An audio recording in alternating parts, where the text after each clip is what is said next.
His own father called him a disgrace the night before the biggest fight of his life. In this video, we break down 10 shocking takeaways from Chris Eubank Jr.'s raw and revealing interview on the Diary of a CEO. One of them will change the way you see family, fame, and what it really means to fight. Takeaway 1. His father disowned him publicly. Chris Eubank Jr. revealed that in the days leading up to the fight, his father, Chris Eubank Sr., went to the media and called him a disgrace. He was already under immense pressure, and then had to deal with the emotional pain of being rejected by someone he idolized. The rift was so deep that Chris described reading a text from his father the night before the fight and initially choosing not to respond. Eventually, he called him, and what followed was a shocking but emotional reconciliation. His father showed up at the hotel, embraced him, and told him, "I want nothing, absolutely nothing," meaning he came not for money or attention, but simply to be a father. For example, Chris mentioned that during the build-up to the fight, his dad had said publicly that the fight shouldn't happen and that he would never be in his son's corner. It crushed him emotionally, but also added a layer of fire to his determination. Now let's move to the next takeaway. Takeaway 2, reconnecting with his father changed everything. The emotional part of the podcast is when Chris described how his father, who had been absent for years, showed up and walked beside him into the ring. This wasn't just a touching family moment. It was something that changed the entire vibe of the fight. He had envisioned walking alone, being booed and fueled by anger. Instead, he walked with his father by his side, through a crowd that was crying and cheering for him. He said, "For the first time in my whole career, I'm walking through a crowd and there's no boos." That moment turned the fight into something much bigger than sport. For example, Chris recalled how fans later told him, "I called my dad straight after the fight because they were so moved by what they witnessed." This wasn't just boxing, it was reconciliation and healing playing out on a global stage. Now let's move to the next takeaway. Takeaway 3, the pain of losing his brother. Chris opened up about the death of his younger brother, Sebastian, who died suddenly from a heart issue while swimming in Dubai. Sebastian was a health fanatic, nicknamed Alkaline, and his sudden death shattered the entire family.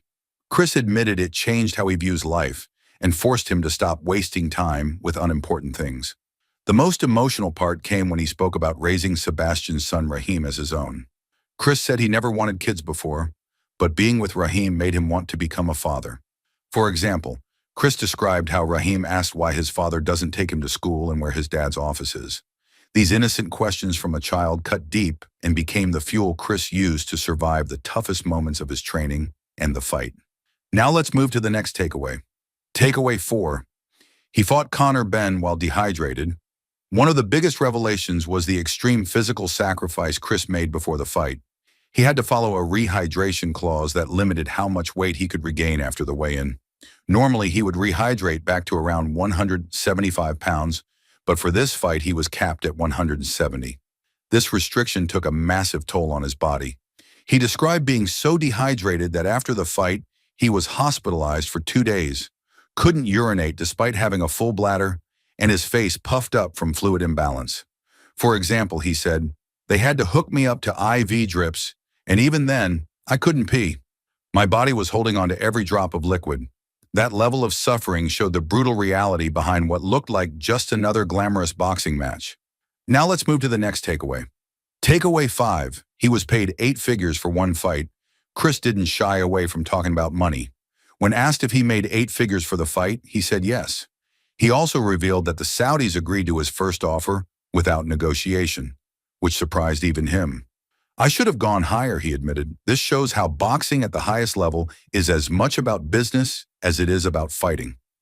Chris also explained how his contract included pay-per-view bonuses and clauses that would significantly increase his earnings based on viewership numbers. For example, he said, "I don't have to box again if I don't want to."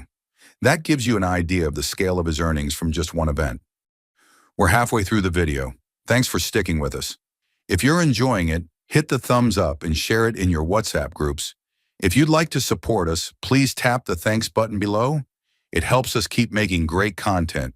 Drop a comment and don't forget to hit subscribe for more. Now let's continue with the video. Takeaway 6.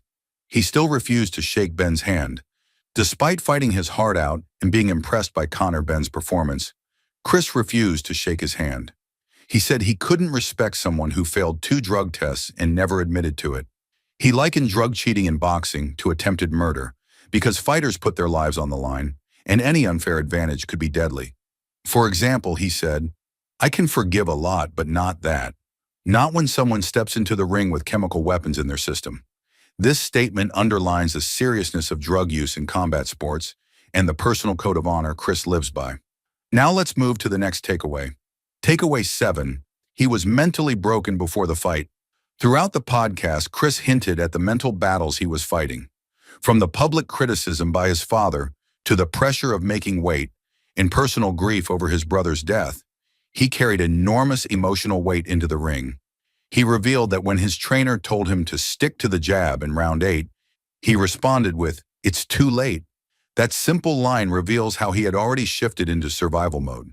For example, Chris said, "There are demons you have to fight. It's not just about punches. You're fighting yourself." This inner war is what makes boxing more than a physical sport. Now let's move to the next takeaway. Takeaway 8. He entered a spiritual war in the ring. When Chris ran out of physical energy, he said the fight became spiritual. He was so dehydrated, injured, and emotionally drained that it was no longer about athletic ability. He had to reach into something deeper to finish the fight. He talked about being inspired by the memory of his brother, the presence of his father, and his duty to the fans. For example, he described throwing 300 punches in the last 2 rounds despite being told he had nothing left. That kind of performance doesn't come from muscles. It comes from soul. It's a reminder that some fights are won not with strength, but with heart. Now let's move to the next takeaway. Takeaway 9. Boxing is a business of pain.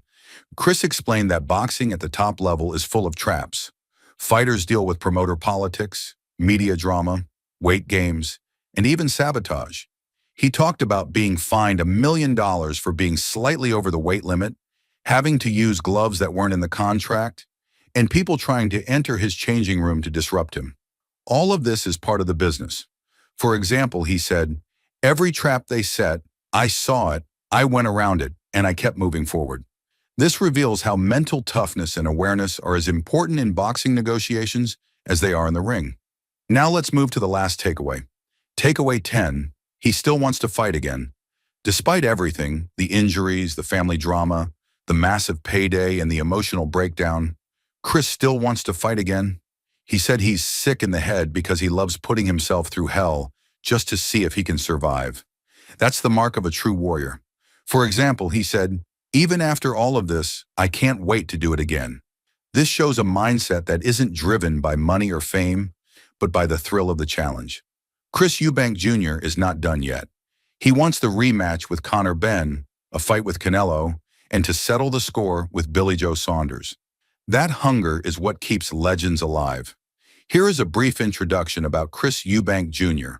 Chris Eubank Jr. is a world-class professional boxer, middleweight contender, and son of the legendary former professional boxer, Chris Eubank Sr. In April 2025, he won against Conor Benn in one of the most highly anticipated fights in British boxing history. Thank you for watching. If you'd like to support this channel, hit the thanks button below. It really helps us keep going. If you enjoyed this summary, please leave a like and share it in your WhatsApp groups. To join discussion about this video, drop a comment below. And for more videos like this, hit the subscribe button below.